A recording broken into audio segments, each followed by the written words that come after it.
Oh, hello everyone, it's Susie from Esoteric Trading Solutions. I hope you're all well. I hope you're looking after yourself, being kind to yourself, living the life that you want to live, looking after your family, your parents and your friends, looking after your animals, your dogs, your pussycats, whatever you have, whether it's a hamster or whatever, being kind to animals, being kind to the environment as well, picking up all that mess off the streets and thinking about the seas and obviously thinking about all the animals in the ocean as well, and just making this world a better place. Now, I'm doing this YouTube's probably going to take a bit longer than I think, because there's quite a bit in this, and I need to be inspired to do a YouTube. I just can't put them out like other people.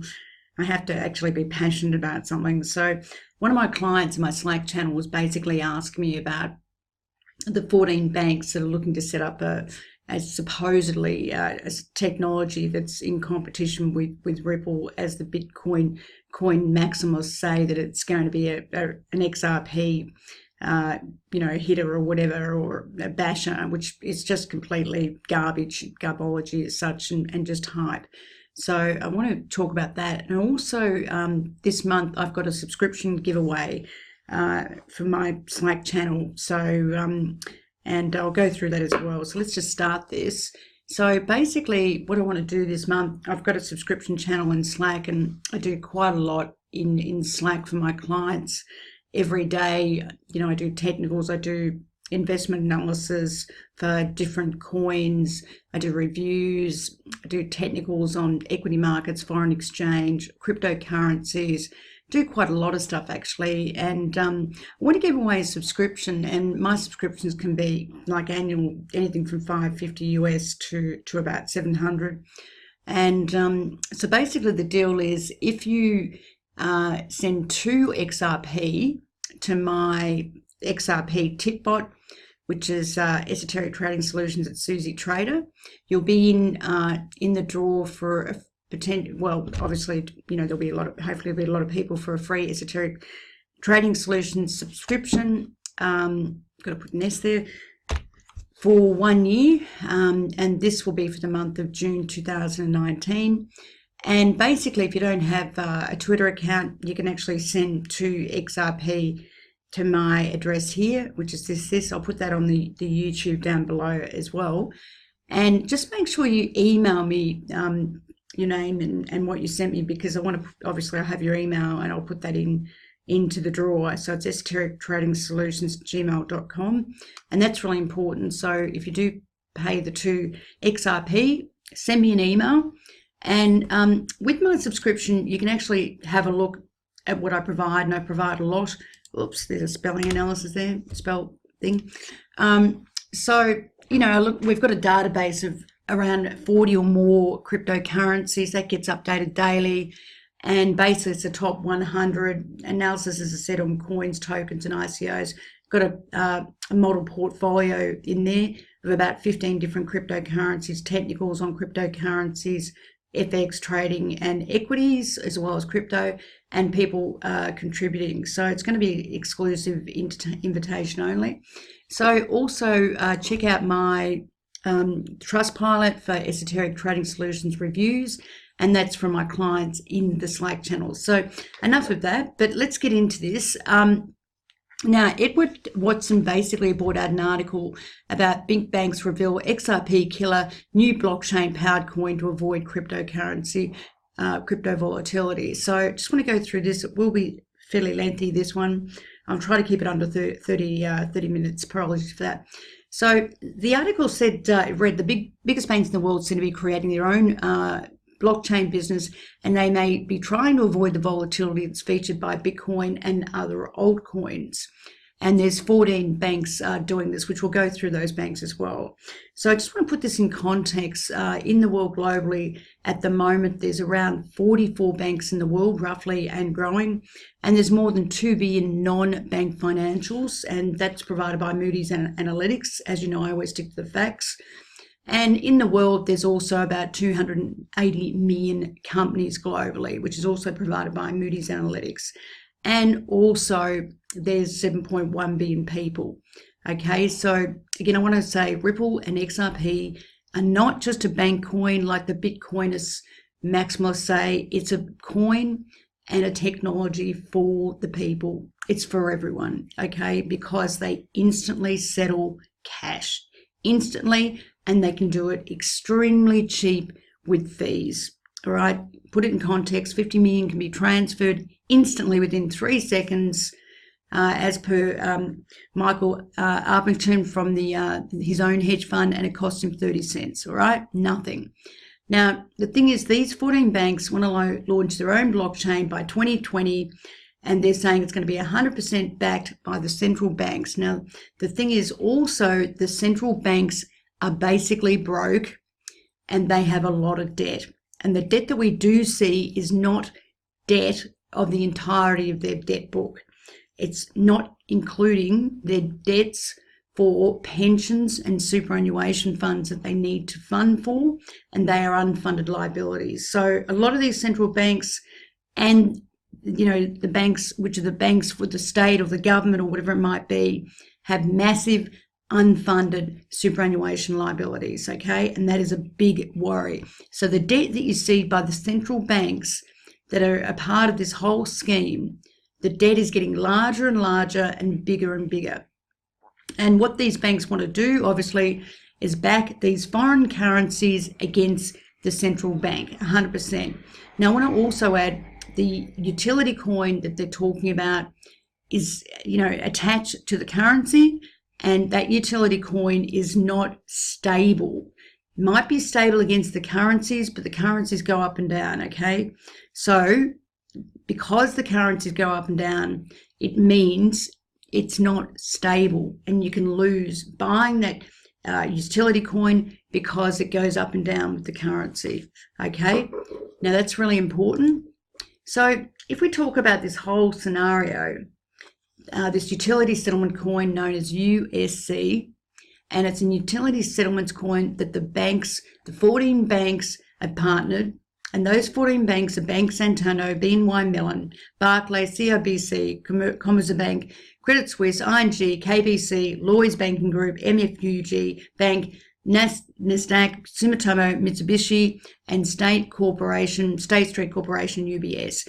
Now, what they've done is they've given £50 million to Fnality International, which is supposed to be in project with all these banks, to create this USC, this utility settlement coin, that's going to be supporting initially USD, CAD, Euro, Pound, and JP Morgan for commercial institutions and central banks through their own technology. Now, you know, the media is saying that this is a competition to Ripple and XRP, and I'm saying it's not. It's absolute garbology, and it's bunkum. And as I said before, I went through those stats. We're only talking about 14 banks here out of 44,000 in the world, you know, or more. And basically something like 280 million companies globally in the world, as well as well over 2 million non-bank financial institutions and more. So this is a very, very small, you know, percentage of banks when we look at the global figures, and they are not basically, in my mind, in competition with Ripple's technology or XRP. Now, the thing is, as I said before, Ripple have their own technology. It's a working technology. They have over 200 clients, and they're not just bank clients. They're commercial clients, they're business clients, they're exporters. There's, you know, people, you know, that have their own small businesses importing and export. You know, they could be making furniture, for example. Ripple and its technology and its coin are for everyone. It's a global coin. It's Ripple, the technology is for everyone. It's not just a bank coin. I want to make that really clear. And the Bitcoin maximalists that like to bash Ripple and XRP always say it's just a bank coin. Well, I got news for you guys. It ain't a bank coin. It's a coin for everyone, okay? Ripple can instantly, with its technology, instantly settle cash flow instantly within 3 seconds. No matter what cash flow you want to send anywhere in the world, whether it goes from Aussie dollars to US dollars to euro to bloody yen to, you know, whatever you want to call it, the Turkish lira, they can instantly do that within 3 seconds. No other technology can do that. They have a working technology in place. and clients that pay them millions and millions and millions of dollars a year for their technology. This consortium of banks with the utility settlement coin don't even have a prototype, don't even have a working technology. They have nothing. And it's laughable in a way because they're saying, we're going to get compliance through all the regulators, with the central banks and everything else. And I think that's just absolute garbology. Seriously, to get anything through the regulators, it takes so long. It's not funny. And you've got all these different banks all over the world with different laws, different legal jurisdiction, different regulators and different policies and everything else. It's just, in my mind, it's not workable. Also, we've got the main G7 currencies up here, US CAD, Euro, Pound, whatever. But again, there's a lot more currencies than just those. And people by the banks in the existing model are being absolutely raped and pillaged in terms of currency, in terms of what the banks are taking out, in terms of fees of currency or anything else. And as far as I'm concerned, this is the existing model that's still in place. Just because these banks may potentially be using blockchain next year or the year after or whatever, the existing situation is still in place where the banks, these banks, the 14 banks, whether it be Barclays or CIBC or Commerzbank, will still and rape and pillage the client base, the corporates or whatever, and will rape and pillage the people. So in my mind, nothing has changed at all. And these guys don't have a working product. Another thing I want to say is the currencies, again, as I've said, are not stable. And if you look at the currency volatility compared to XRP, even in the last 3 months or so, currency volatility has been a lot higher. The basket of currency volatility has been a lot higher than XRP. XRP's volatility has been very stable within a band, and it's been much lower than the currency volatility of the US, Canadian, Euro, Pound and Yen. As you know, US dollar's been going down, Pound's been going down because of Brexit, Euro's going down because of crap, absolute terrible economic figures and the like. So again, there's a lot of reasons why these currencies go down. And the main reason why these currencies go down is because the governments of these countries have made an absolute hash of running these governments. It's been abysmal. Economic growth globally in the world is shocking. Every central bank, G7 central bank, has massive debt. They're effectively all broke. And so therefore, the value of their currency keeps declining. It's not surprising, okay? Not surprising at all. So let's go to the next slide here. So we say, in this consortium, they've got Fnality, Fnality International, who have been registered this year, April of this year. Who are they? That are supposed to be issuing these USCs, the utility settlement coins. Okay, now Fnality was set up in the UK. It looks like they've only got 3 people working for them, and they're supposed to be setting up accounts, participating with the settlement banks, the central banks of the G7 countries, and issuing utility settlement coins, in digital equivalent, and converted to, paired currencies on a one-to-one basis. I just cannot see this working because you've got issuing risk on Fnality. Who are they? They're a private company. They don't have a credit rating. They don't have any history. They've got no financials. And what, you mean to tell me that the central banks of the world and the regulators are going to accept credit risk, settlement risk, and liquidity risk from Fnality International, which is a private company? I don't think so. They don't have a credit rating, as I said. They've got no financials, no history. And the central banks or even the regulators would not accept that sort of risk, okay? So it's bumpkin, absolute garbology. Now, who are they? If you look at Crunchbase, which I use, Fnality International, basically, as I said, was set up in April 2019 and is headquartered in London, and they are a private institution, and it says for profit, okay? But the reality is when you've got private and they're not publicly listed on the stock exchange, you don't get any financials, you don't know anything about the company at all. They can run off with the money or do anything, and there's no way the central bank or the regulators are going to accept a private company, okay, that's going to issue these UCSs to the central bank or to other banks, for example.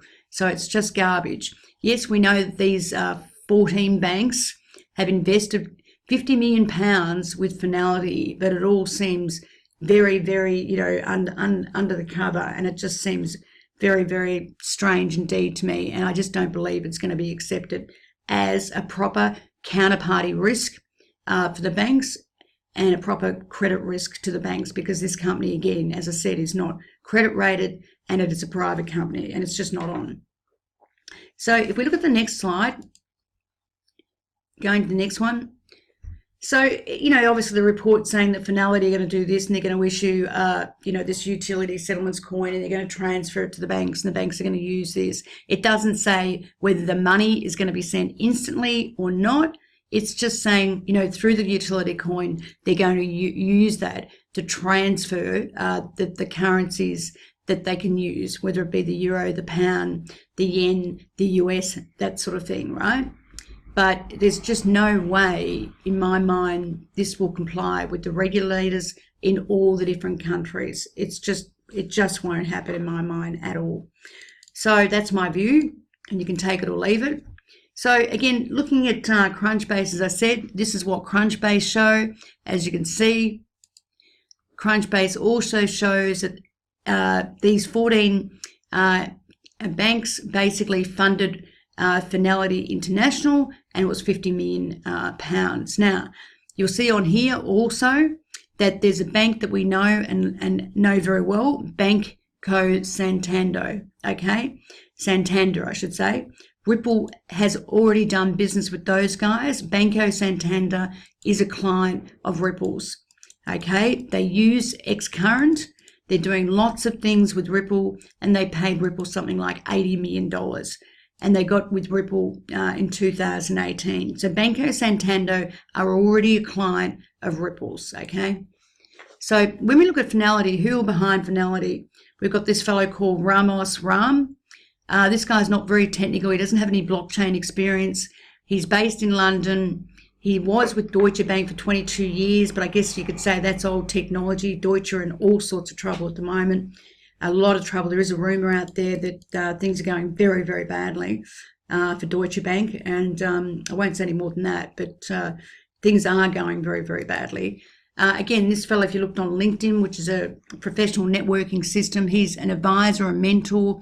His blockchain experience is very weak. He has no back office or front office development experience of blockchain, no data processing experience, and he's not even a financial markets person, okay? And he's the head of Fnality Fnality, which is international, which is supposed to be issuing these USCs, these utility settlement coins. Again, if you look at the other people behind this, according to Crunchbase, you've got John Whelan and you've got Hyder Jaffrey. Now, we know John Whelan. He is the head of Banco Santander, and he's had history with Ripple and Xcurrent, and basically that was back in pretty much back in October 2018, okay? 80 billion, Bank Santander uses Ripple for payments, and will many banks follow, okay? And this Banco Santander is a giant in the scheme of things, and is a giant in European economies as such. So this guy's based in Madrid. This guy's got a very good background in digital investment banking, automation, tokenization, artificial intelligence, and the like. His background is very, very good.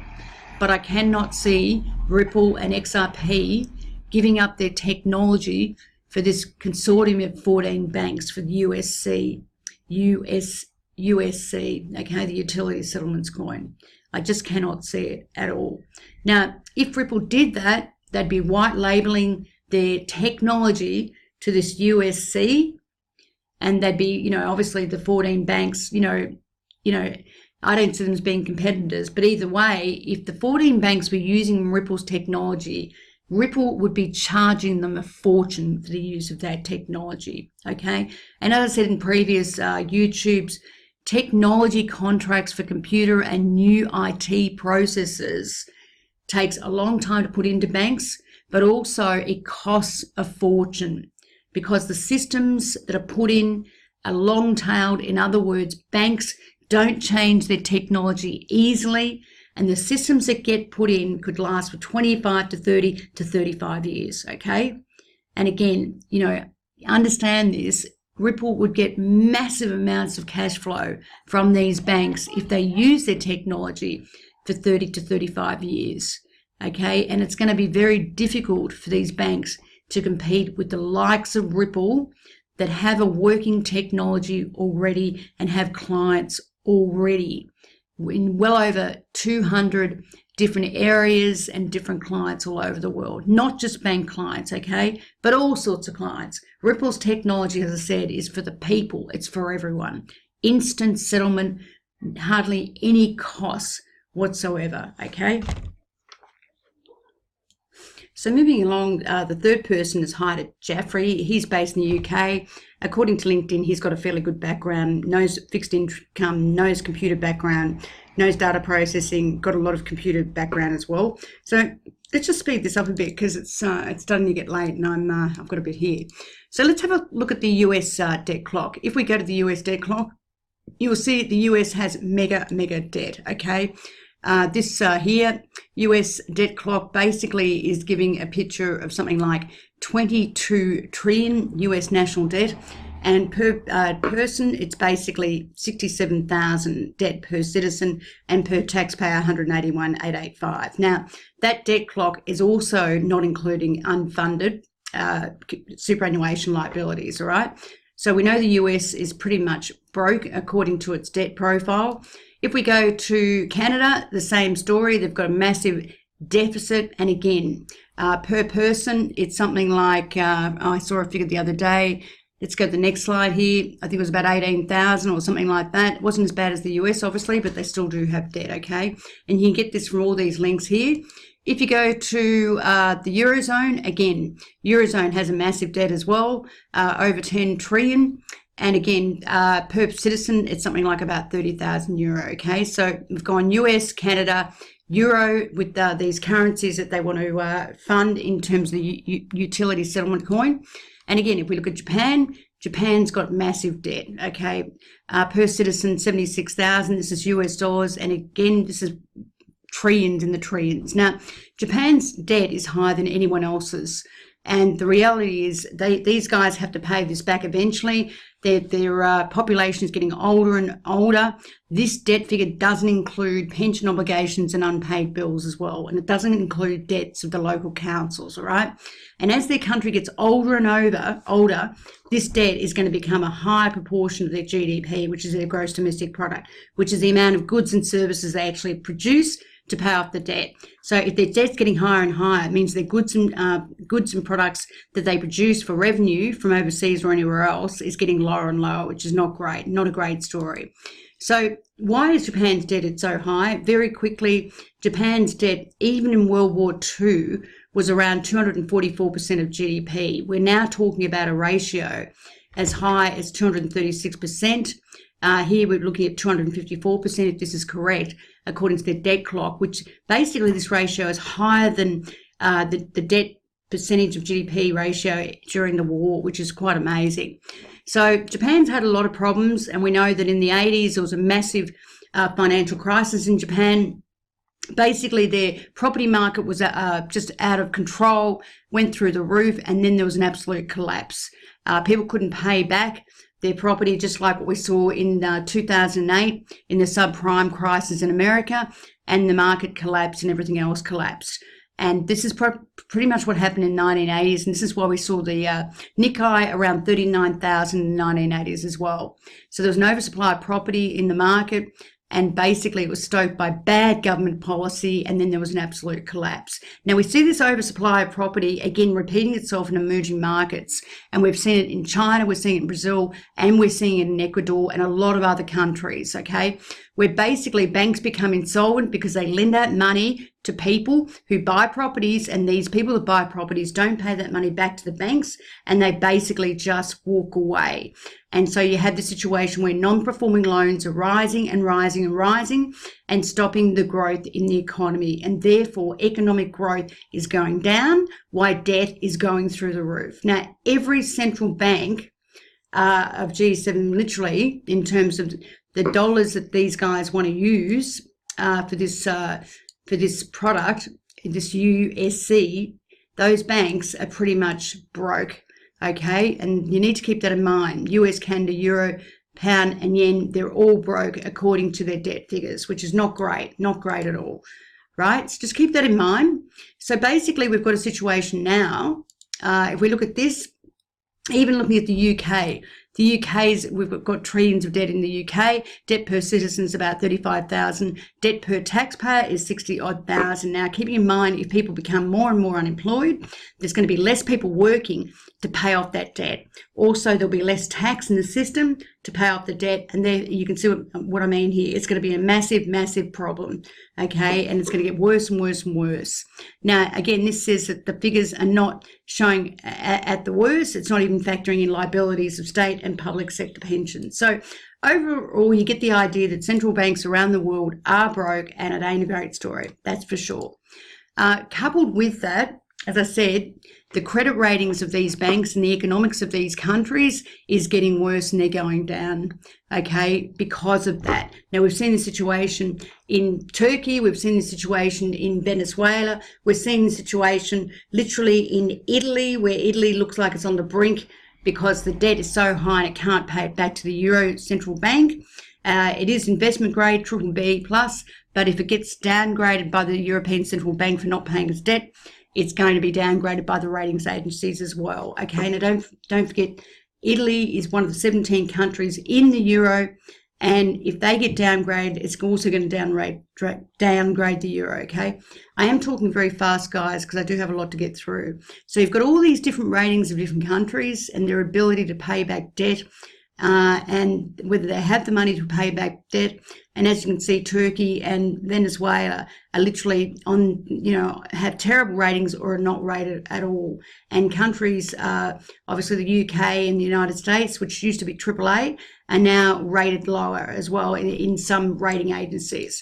So keeping all that in mind, okay, for the background of this, it does make it a bit of a joke when we're talking about consortium of banks, 14 banks, as you know, where they're saying they're going to have a central bank, 100% government-backed coin, where the central banks themselves were actually broke. They're going to put it against foreign exchange, and foreign exchange volatility is actually higher than XRP volatility. Plus, we're talking about, there's massive jobs of all the banks integrating, the 14 banks, compliance, all the regulation they have to go through, and they're saying they're going to complete this by 2020. I don't believe that is the case at all. Now, the only way they could do that is if Ripple actually sold their technology to these consortium of banks and white-labelled the technology. These banks white-labelled Ripple's technology. But in saying that, why would Ripple do that, sell their technology in this way to them? But even if they did, they would get huge amounts of money from these banks for selling their technology. All right. And there is obviously this link up between the guy that's sitting on the board, John Whelan, and obviously being the head of Banco Santander. Okay. So let's just go very quickly. So the Bitcoin is, as far as I'm concerned, they're talking absolute garbology. It isn't an XRP or a Ripple killer as far as I'm concerned. XRP has been more stable than a bunch of FX currencies. And again, I can prove that to you by looking at the stats as well, because I only deal with stats, as you know. Okay, so let's just quickly go through that. So, and again, talking about Fnality, they don't have credit risk, they don't have credit rating, they've got high credit risk, settlement risk, liquidity risk. The regulators would not accept them as being the issue of this coin. And if we just keep going through, for example, you'll see that we have some volatility levels here.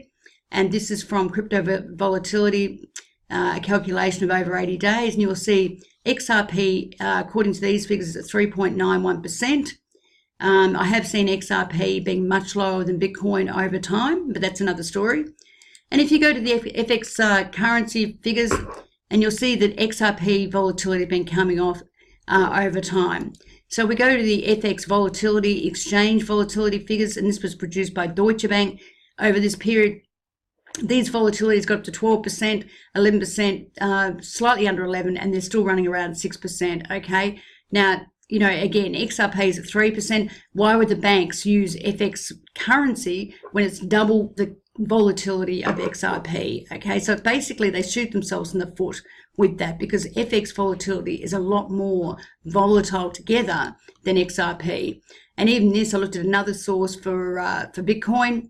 Basically, Bitcoin's volatility over the last 30 days was 4.2%. Let me just put this up.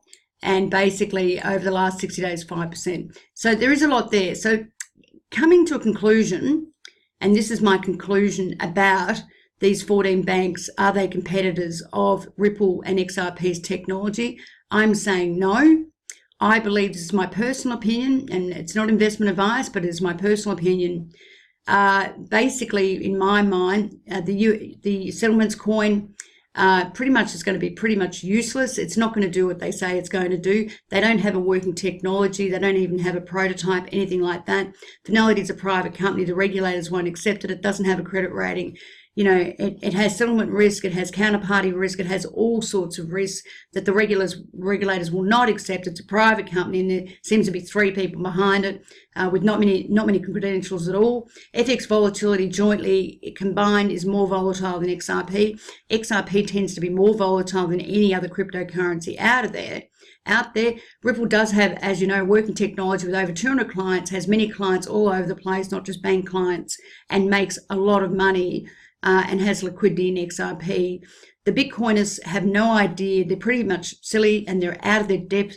They don't have the experience or the knowledge to really understand how markets work. And that's not surprising, because there is a lot of hype within cryptocurrency markets. We've seen this for years, and there's no real facts or substance or evidence to confirm what people are saying, which really annoys me. Also, the central banks are broke. They're getting poorer by the minute. The 14 bank model basically assumes the status quo is going to stay the same. Now, the status quo, as we know, the banks rape and pillage the clients. They gouge fees out of clients, and they gouge fees out of corporations and everyone, as far as I'm concerned. So Ripple technology, in my mind, helps the people. It helps everyone because it reduces fees to literally nothing, and you get instant settlement. And the reality is these banks will not be ready by 2020. I believe, my own personal opinion, hand on heart, this is absolute hype, cryptocurrency hype, as we know. We've seen a lot of it. Ripple had the substance. They are the real thing. They have over 400 incredibly talented people. And as far as I'm concerned, the utility settlements coin is no match for XRP or Ripple, the system. Anyway, guys, thank you very much for this. This is my opinion only. It's for education only. Please get your own investment advice. Don't forget the competition. You know, if you send me 2 XRP or more to my tip bot, and you send me an email that it's you, I'll put you in the competition to win a free subscription for Esoteric Trading Solutions for 1 year. It's a great subscription, and you'll learn so much. It's real fun, and it's great. If you don't have an Twitter account, please send it to this address with my tag, and please do send me an email, and I'll put you in the draw for the month of June. So this starts now until the end of June. Anyway, guys, thank you very much for listening. Please look after yourself. Look after your family and friends. Look after your beautiful animals, your putty cats. I love mine. I miss them every day. Look after your dogs, your beautiful animals. Look after the world. Look after the environment. Look after the sea. Look after animals. Just look after people, and please make this world a better place. Thank you.